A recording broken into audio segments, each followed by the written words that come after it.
The rain in Atlanta didn't just fall. It felt heavy, like it was trying to wash away the very pavement of the complex off structural foundations.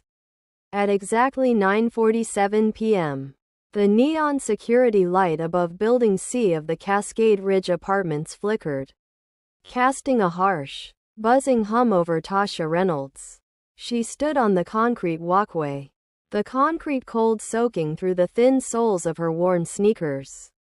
In her left arm, she held 6-year-old Ava, whose small face was buried deep into the crook of Tasha's neck, her tiny shoulders shaking with silent, exhausted sobs. Beside them, gripping Tasha's denim jacket with a white-knuckled fist, was Aria. Aria wasn't crying out loud.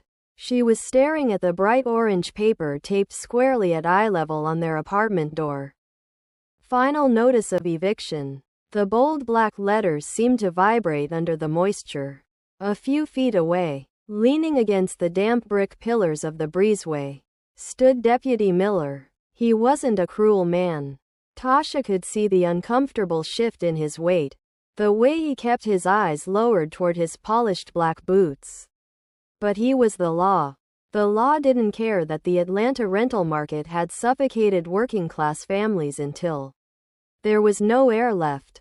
The law didn't care that Tasha had exactly $92 left in her checking account after paying for Aria's latest cardiac prescription. "Ms. Reynolds," Deputy Miller said, his voice barely carrying over the roar of the downpour.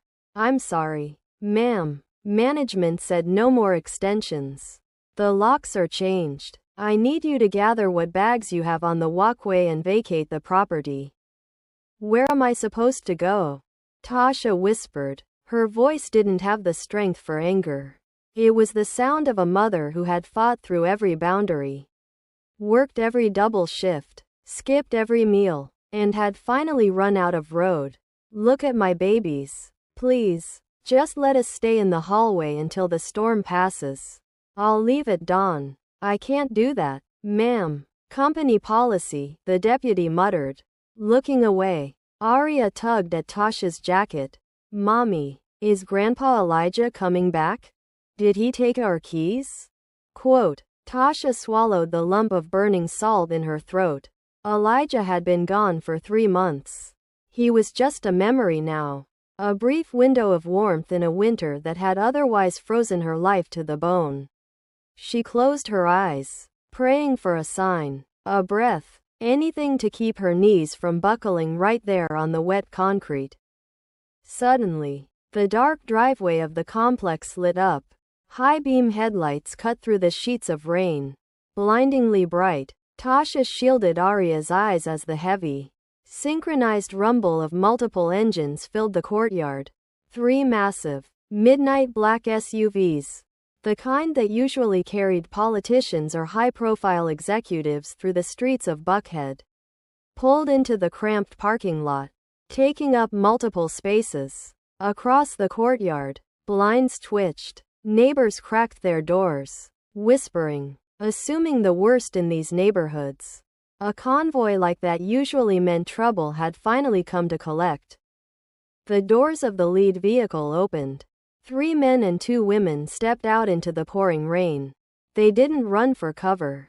They moved with an eerie, deliberate authority, dressed in tailored charcoal suits and expensive wool overcoats that instantly absorbed the water. The man leading the group was an older black man with silver hair, carrying a thick leather briefcase. His sharp eyes scanned the building numbers before locking directly onto Tasha. He walked past the deputy without a glance. The remaining executives followed, forming a silent, protective wall at the base of Tasha's stairs. The silver-haired man stepped into the dry perimeter of the breezeway, removing his hat. "Tasha Reynolds?" His voice resonated, deep and steady against the thunder. Tasha stepped back, pulling both twins behind her. "I don't owe any money to anyone else. The landlord already has everything. Please, I just want to take my girls and leave."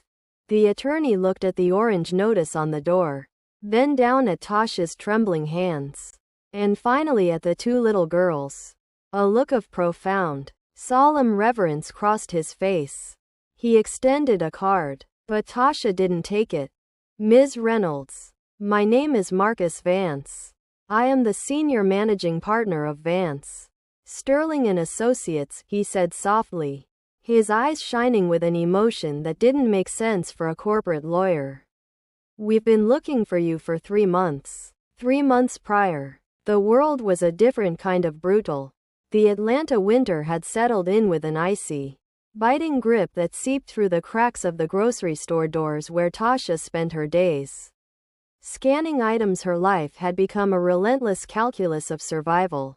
Shift 1, 6 a.m. to 2 p.m. at the Regional Distribution Center. Shift 2, 3:30 p.m. to 10 p.m. at the West End Market. In between, she would rush to her aunt's house to check on the twins, her heart stopping every time the phone rang. Terrified it would be the pediatric cardiologist telling her Aria's heart valve was deteriorating faster than expected. It was a Tuesday evening, well past 10:30 p.m. when Tasha finally clocked out. The air was a freezing slurry of sleet and rain. Her fingers were stiff, her back ached from standing on concrete for 16 hours, and her mind was consumed by the ledger of her debts. She needed $400 for Aria's next echocardiogram, and the landlord had already warned her that late rent wouldn't be tolerated again. As she walked toward her battered sedan parked near the bus stop, she saw him. He was huddled on the metal bench, his body curved forward as if trying to shield his chest from the freezing wind. He wore a threadbare denim jacket that offered zero protection against an Atlanta freeze. His hands, dark and deeply lined with age, were tucked into his armpits. Most people walked past him, their heads buried in their phones, their paces quickening to avoid eye contact with another invisible soul in the city. Tasha stopped. She had exactly $12 left in her purse, money meant for her own dinner, a cheap drive-through meal she desperately needed. She looked at the man, whose breath rose in faint, ragged puffs of white vapor. She saw her late grandfather in the slope of his shoulders. She saw the dignity that life so easily stripped away from people who looked like him. "Sir?" Tasha walked over, the sleet stinging her face. "Sir, are you okay?" Quote. The man slowly raised his head. His eyes were milky with age but remarkably clear, holding a deep, ancient stillness. "Just resting my feet, daughter," he said, his voice raspy but remarkably polite. "The buses run slow on nights like this. You're going to freeze out here," Tasha said. Without overthinking, she turned back to the small 24-hour diner next to the grocery store. She spent $10 of her $12 on a large styrofoam container of hot meatloaf, mashed potatoes, and green beans, along with a warm tea. When she came back out, she opened her car trunk, retrieved a heavy quilted blanket her grandmother had made, the one she kept for the twins, and walked back to the bench. "Here," she said, wrapping the blanket around his shoulders and placing the warm food in his lap. "Eat this while it's hot." The old man stared at the food, then up at Tasha. A strange expression passed over his face. Not surprise, but a deep, analytical appreciation. "You have a kind heart, sister. Not many people look at an old man anymore." "I know what it's like to be cold," Tasha replied simply. She looked at the freezing rain turning to ice on the roads. The thought of leaving this elderly man to die on a bench made her stomach turn. "Look, I don't have much. My apartment is small, and I have twin girls. But I have a couch and a space heater. You can stay until the community shelter opens its doors at 8 tomorrow morning. I can't let you stay out here." The man stood up slowly, adjusting the handmade quilt. "My name is Elijah," he said, offering a stiff, dignified nod, "and I would be honored." When they arrived at the apartment, Ava and Aria were awake, warm food in his lap. Eat this while it's hot. The old man stared at the food, then up at Tasha. A strange expression passed over his face. Not surprise, but a deep, analytical appreciation. You have a kind heart, sister. Not many people look at an old man anymore. I know what it's like to be cold, Tasha replied simply. She looked at the freezing rain turning to ice on the roads. The thought of leaving this elderly man to die on a bench made her stomach turn. Look, I don't have much. My apartment is small, and I have twin girls. But I have a couch and a space heater. You can stay until the community shelter opens its doors at 8 tomorrow morning. I can't let you stay out here. The man stood up slowly, adjusting the handmade quilt. My name is Elijah, he said, offering a stiff, dignified nod, and I would be honored. When they arrived at the apartment, Ava and Arya were awake, waiting for their mother. Instead of being frightened by the stranger, the girls seemed drawn to him instantly. Elijah smiled, a warm, gap-toothed expression that transformed his weathered face. Within an hour, the old man was sitting on the worn living room rug, patiently holding a broken plastic lamp Tasha had been meaning to fix for months. Carefully rethreading the wiring with steady hands while the twins watched in absolute awe. There you go, little ones, Elijah whispered as the light flickered back to life, casting a warm glow over the small room. The light always finds a way back in. That night, Tasha watched from the kitchen as Elijah pulled an old, scuffed leather journal from his coat pocket. He unclipped a heavy fountain pen and began to write in meticulous, elegant cursive script. He didn't ask for anything. He just sat in the warmth, writing down lines of text into the mysterious book, his eyes reflecting the newly fixed lamp. One night turned into 2, and 2 turned into 11. Every morning, Tasha expected Elijah to say he was moving on. But every evening when she returned from her first shift, she would find him there, seamlessly integrating into the fabric of their fragile lives. He became a quiet anchor in the chaotic storm of Tasha's existence. He didn't act like a man who had been broken by the streets. He carried himself with a quiet, unyielding dignity that commanded respect without him ever demanding it. When the twins came home from school, Elijah would sit at the small kitchen table, helping Ava with her spelling words and testing Arya on her math flashcards. He had a way of explaining things that made the girls laugh. His deep, rumbling chuckle filling the apartment with a sound Tasha hadn't realized was missing for so long. One evening, after the girls had fallen asleep, Tasha sat across from him at the table, a stack of past due notices spread out between them. She was crying silently, her head in her hands.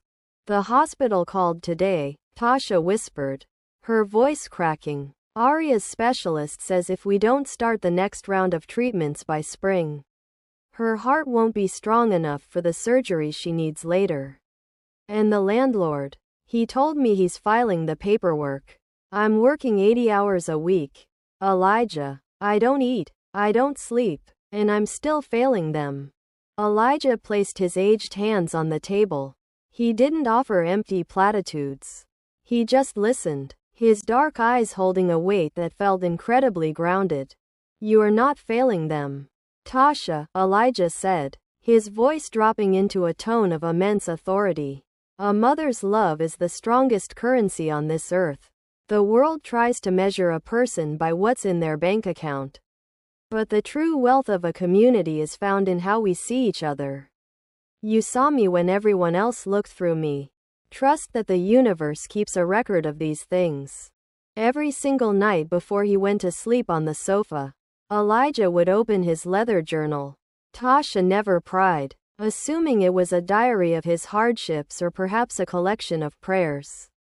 He would write for exactly 20 minutes, close the book with a soft thud, and place it beneath his pillow. On the 12th morning, Tasha woke up early to the sound of absolute silence. Usually, she could hear Elijah quietly brewing the cheap coffee she kept in the cabinet. She walked into the living room. The sofa was neatly made. The handmade quilt was folded perfectly into a tight square at the foot of the couch. On top of the quilt lay a single sheet of paper, written in that same elegant, sweeping cursive script. Dear Tasha, Ava, and Arya, thank you for reminding an old man what kindness feels like. Thank you for giving me a home, even for a moment. When the winter was coldest, do not lose your faith. The storm never lasts forever. With all my respect, Elijah. Tasha stood in the quiet living room, holding the note to her chest as the tears finally spilled over.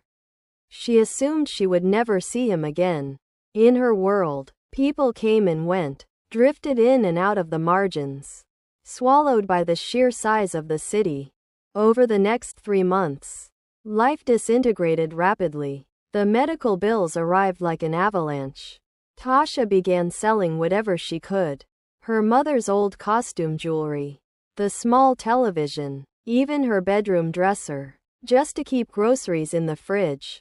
Her hours at the distribution center were cut due to corporate restructuring, throwing her delicate financial tightrope into complete chaos. By the time the spring rain hit, the landlord had run out of patience. And so, the cycle completed itself, bringing her right back to the wet pavement of Building C. With $92 in her pocket and a sheriff's deputy standing by, the pouring rain seemed to fade into a dull hum as Marcus Vance stood in front of Tasha on the wet breezeway. The executive protection detail stood like statues behind him, their presence completely halting the eviction proceedings. Deputy Miller had stepped back, his hand instinctively resting away from his utility belt, realizing that the dynamic in this courtyard had shifted entirely. What do you mean you've been looking for me?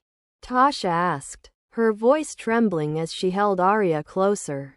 Did Elijah get in trouble? Did he tell you to come here? Quote, Marcus Vance offered a sad, gentle smile. He unclipped the heavy leather briefcase and opened it, revealing stacks of legal documents, all bearing a gold corporate seal. Ms. Reynolds, the man you knew as Mr. Elijah was not a homeless drifter, Vance said, his eyes locking onto hers with absolute seriousness. His full name was Elijah Brooks. He was the founder and majority shareholder of Brooks Global Logistics, one of the largest independent shipping and supply chain empires in the United States. A company worth over $400 million. Tasha gasped, her mind refusing to connect the image of the old man in the threadbare denim jacket with the words coming out of the attorney's mouth. No, that's not possible. He was freezing. He ate meatloaf from a diner. He didn't have anything. He chose not to have anything, Vance explained softly. 7 years ago, within the span of a single 10-month period, Mr. Brooks lost both his wife, Esther, and his only son, Marcus, to illness. The grief changed him. He realized that all the boardrooms, the private jets, and the millions in the bank couldn't buy a single second of true human connection. He stepped down as CEO, turned the daily operations over to a board of trustees, and walked away. He spent the last 6 years of his life traveling across this country under an assumed identity, living on the streets, staying in shelters, observing the world from the very bottom. The female executive next to Vance stepped forward, holding a familiar object wrapped in a protective plastic casing. It was the scuffed leather journal. He was documenting the soul of America. Ms. Reynolds, the executive said, her voice filled with emotion. His journal contains hundreds of entries. He wanted to know what humanity looked like when there was no profit motive involved. He met thousands of people. Most ignored him. Many insulted him or treated him like garbage. A few gave him $1 or a stray cigarette just to get away from him. But in 6 years of traveling, only one family took him in, gave him a place at their table, and treated him like a grandfather. Vance pulled a legal document from the briefcase. Mr. Brooks passed away peacefully in his sleep at a private facility in Savannah 2 months ago. His final directive to our firm was absolute. We were ordered to locate you immediately. It took our investigators weeks to track your current address because of your job changes. But thank God we found you tonight. Vance stepped forward, handing the document to Tasha. As per the irrevocable trust established by Elijah Brooks, you are now the sole beneficiary of a clean liquidity distribution of $250,000. Effective immediately. The funds have already been cleared. This apartment complex has been contacted, and my firm has already purchased your entire lease out. You do not owe a single dime, and nobody will ever ask you to leave this space again. Tasha's knees finally gave out. She dropped to her knees on the dry concrete of the breezeway, burying her face in her hands as a sob tore through her chest. Not a sob of grief, but the sound of a crushing weight being violently lifted off a mother's soul. Ava and Aria crawled into her lap, wrapping their small arms around her. But Ms. Reynolds, Vance whispered, kneeling down so he was at eye level with her. The money is only the first part of what Elijah left you. There is a second revelation, and it's the reason we are all standing here in the rain. The storm outside seemed to pause, the thunder rolling into a distant, respectful echo as Marcus Vance carefully opened the plastic casing and pulled out Elijah's leather journal. He flipped past hundreds of pages of handwritten entries until he reached a section marked with a faded, vintage bookmark. When our legal team was auditing Mr. Brooks's historical corporate and personal records to verify his estate boundaries, Vance said, his voice thickening with a profound solemnity, we found an entry from 35 years ago, a personal journal entry from a time long before he ever walked the streets. Vance handed the open book to Tasha. Her hands shook so violently she could barely hold the heavy paper. But as her eyes focused on the elegant script, she recognized a date written at the top. October 14, 1991. Birmingham, Alabama. Read it, Tasha, Vance said softly. Read what he wrote. Tasha cleared her throat, her voice trembling as she read the words aloud into the quiet breezeway. My beautiful Esther is slipping away. The cancer has taken her strength, and the public charity ward of this hospital is cold and indifferent. The doctors have given up. The system has moved on to patients who can afford better care. But every night, after the shifts change and the administrative lights go dark, a young black nurse stays behind. She doesn't clock in for these hours. She receives no overtime pay, and management has threatened to discipline her for wasting supplies. Yet, she sits by my wife's bed for hours. She bathes her brow. She sings the old hymns. And she holds my hand when the dark gets too heavy to bear. She expects nothing. When I asked her why she risks her job for strangers, she looked at me and said, because nobody should have to walk through the valley of the shadow of death without a hand to hold. Her name is Lorraine Reynolds. I am a wealthy man, but I am powerless here. I will never forget her face. I will never forget her kindness. Tasha stopped reading. The journal page blurred through her tears. Lorraine Reynolds was her mother. Her beautiful, selfless mother who had passed away from her own battles when Tasha was just a teenager. Tasha had grown up listening to stories about how her mother used to spend her life serving others in the old Alabama hospitals, never making more than a meager hourly wage, but always leaving a trail of light behind her. Neither Elijah nor you knew the connection when you met at that bus stop 3 months ago, Vance said, a tear finally escaping his own eye. He didn't realize who you were until he asked for your full name on the second night you fed him. When he realized you were Lorraine's daughter, he realized the universe had brought him full circle.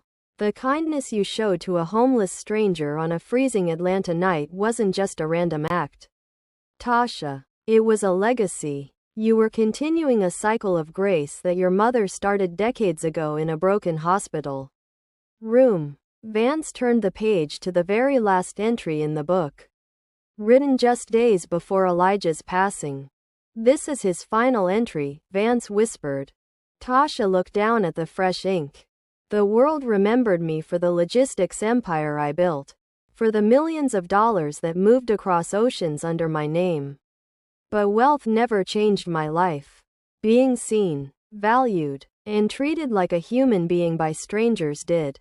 My final days were blessed not by corporate power, but by two little girls named Ava and Aria sharing their store-bought cookies with me on a worn-out apartment floor, calling me Grandpa Elijah. I leave this world knowing that Lorraine's light is still burning bright in her daughter. Take care of them, Vance. They are the true royalty of this world." The silence that followed was absolute. Deputy Miller quietly took the orange eviction notice off the door, crumpled it into his pocket, and gave Tasha a respectful nod before walking away into the night. 1 year later, the Cascade Ridge apartments were no longer a place of fear. With a portion of the trust, Aria had received her successful cardiac surgery, her small face now flushed with a vibrant, healthy color as she ran across a brand new playground. Tasha didn't buy a mansion in Buckhead or leave her roots behind. Instead, she purchased a beautiful, permanent home for her daughters and used the remaining capital to establish the Lorraine and Elijah Foundation, a community crisis fund housed right in the heart of Atlanta, specifically designed to provide emergency rent relief and medical advocacy for struggling single mothers. The world remembered Elijah for the fortune he built, but Elijah chose to remember a family for the kindness they gave when they had almost nothing.